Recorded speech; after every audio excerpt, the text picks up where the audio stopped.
हम जानते थे कि उनको ये लोग कर देंगे, हमें पता था। अभी तो अतीक के लड़के को पकड़ ले गए पहले ही दिन, 2 लड़कों को पढ़ने वाले, उनमें से एक की हत्या हो जाएगी एक आध दिन में, आप देखिए।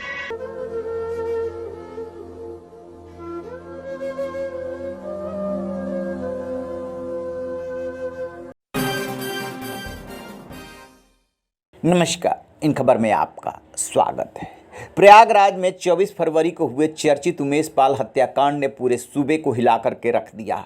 योगी सरकार को सीधे सीधे अतीक अहमद गैंग ने चुनौती दे दी। सीएम योगी ने विधानसभा में ऐलान किया कि जो भी माफिया हैं, जो भी शूटर्स हैं, उन्हें मिट्टी में मिला दिया जाएगा। उसके बाद बौखलाई यूपी पुलिस एक एक करके अभी तक 2 एनकाउंटर कर चुकी है और 2 की गिरफ्तारी। दूसरा एनकाउंटर विजय कुमार उर्फ उस्मान चौधरी का हुआ है, जिसने सबसे पहले उमेश पाल पर गोली चलाई थी और उसके गनर पर भी पहली गोली दागने वाला उस्मान चौधरी ही था। समाजवादी पार्टी के राष्ट्रीय महासचिव राम गोपाल से लेकर के बसपा सुप्रीमो मायावती तक सवाल उठा रही हैं कि क्या सड़क पर न्याय होगा? क्या इसके लिए कानून का पालन नहीं किया जाना चाहिए? प्रयागराज में भी इनकाउंटर पे इनकाउंटर हो रहे हैं, लेकिन जो असल आरोपी अभी भी फरार चल रहे हैं। जब असल आरोपी नहीं मिल रहे हैं तो दबाव ऊपर से है कि मारो, तो जो पकड़ में आ जाएगा उसे मारेंगे। अभी तो अतीक के लड़के को पकड़ ले गए पहले ही दिन, 2 लड़कों को पढ़ने वाले, उनमें से एक की हत्या हो जाएगी एक आध दिन में, आप देखिए। जबकि संविधान हमारा आदमी को जीवन के अधिकार का मौलिक अधिकार देता है। किसी के जीवन को आप ले नहीं सकते विधि सम्मत तरीके के अलावा, और कोई रास्ता नहीं। सीधे पुलिस से एनकाउंटर हो कोई मारा जा सकता है, लेकिन पुलिस पकड़ ले उसके बाद एनकाउंटर करे, ये तो दंडनीय अपराध है। आज नहीं तो कल जब कोई दूसरी व्यवस्था बनेगी तो ये जो फर्जी एनकाउंटर करने वाले लोग हैं, नेता सब बच जाते हैं, अधिकारी फंसते हैं। इन पर हत्या का मुकदमा कायम होगा, ये पहले भी हुए, एक बार नहीं दर्जनों बार हुए।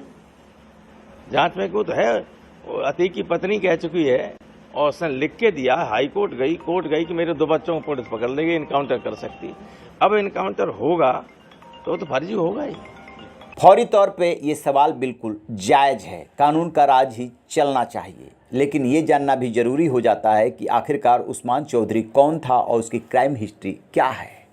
कौंदियारा थाना क्षेत्र के पास स्थित गांव का निवासी उस्मान चौधरी के खिलाफ 2 मामले दर्ज हैं, एक वाहन चोरी का और दूसरा गांव की ही लड़की को भगाने का। दोनों मामले में बताया जाता है कि एफआईआर लग चुकी है, लेकिन इसी दौरान वो आया था अतीक के संपर्क में अपने को मजबूती देने के लिए। यहाँ से उसे पैसा भी मिलने लगा और रुतबा भी बढ़ने लगा। वैसे तो वो ड्राइवरी करता था। अतीक ने उसका धर्म परिवर्तन करा करके उस्मान चौधरी बनाया, ऐसा यूपी पुलिस का दावा है, लेकिन परिजनों का दावा है कि नहीं, वो हिंदू ही था।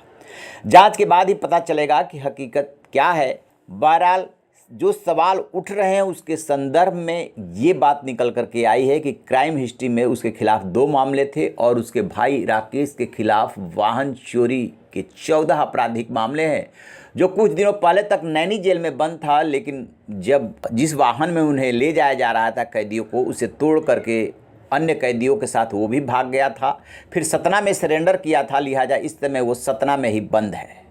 इस हत्याकांड को अंजाम देने के बाद जो उस्मान चौधरी है वो सतना ही चला गया था और 3 तारीख को लौटा था, जैसा उसकी पत्नी का दावा है। जिस लड़की को भगाया था वो ब्राह्मण समाज की है, बाद में जबरन उसने शादी कर ली थी। अब सुनिए वो महिला क्या कह रही है। को पुलिस ने इनकाउंटर कर दिया है, तो क्या आपको क्या लग रहा है, किस तरीके ये कार्रवाई की गई है? पुलिस कह रही है कि इनको दूसरी जगह से पकड़ा गया है, क्या कहीं तो नहीं पकड़ा गए हैं।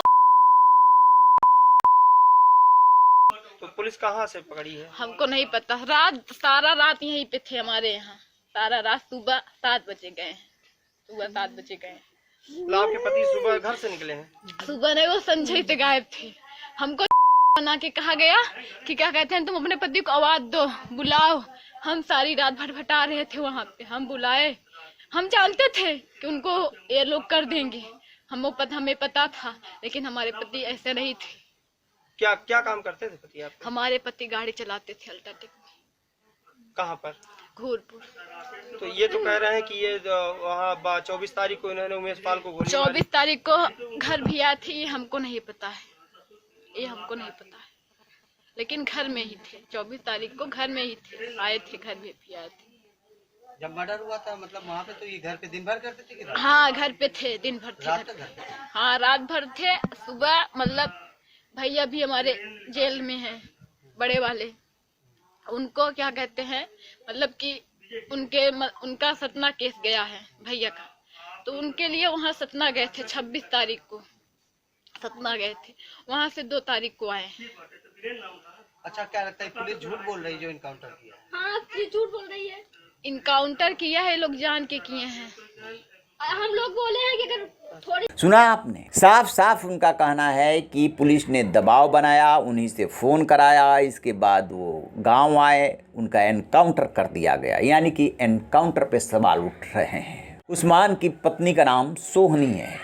वो कह रहे हैं कि उनके पति रात से निकले थे, पुलिस वाले आए थे और बोल रहे थे अपने पति को बुलाओ। पुलिस की इस तरह की हरकतों से लगने लगा था कि पुलिस उनके पति को मार देगी, और वैसा ही हुआ। अब आपको बता दें कि घटना को अंजाम देने के बाद उस्मान अपने घर गया था, वहाँ से वो बुंदेलखंड निकल गया था, फिर सतना पहुँच गया था।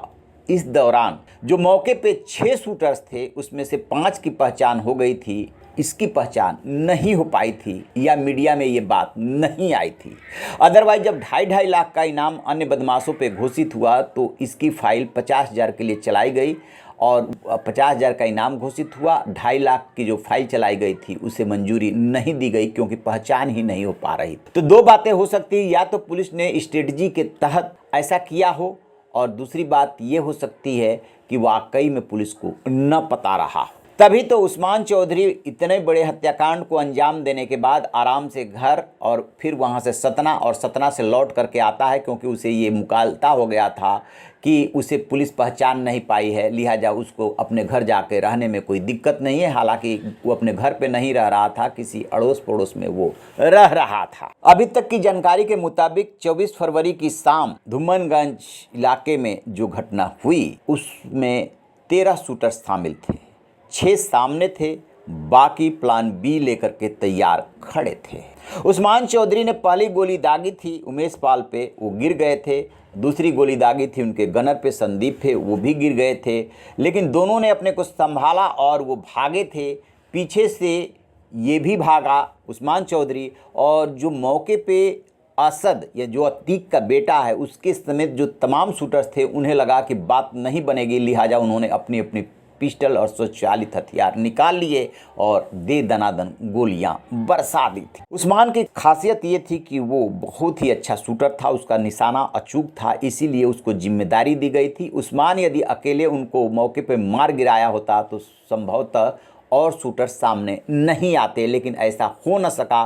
पहली गोली खाने के बाद दोनों भाग रहे थे, लिहाजा अन्य शूटर्स को सामने आना पड़ा था। जो सामने आए हैं उनमें से 6 की पहचान हो चुकी है। इनका जो नेतृत्व है वो माफिया डॉन अतीक का बेटा असद कर रहा था, और गुड्डू मुस्लिम, मोहम्मद गुलाम, साबिर, उस्मान समेत 6 जो है उसकी मदद कर रहे थे, या ये जो थे वो किलर्स थे। अब इसको लेकर के जैसे ही अगली जानकारी मिलेगी आपसे साझा करेंगे। रहिए बेखबर, देखते रहिए इन खबर। Thank you.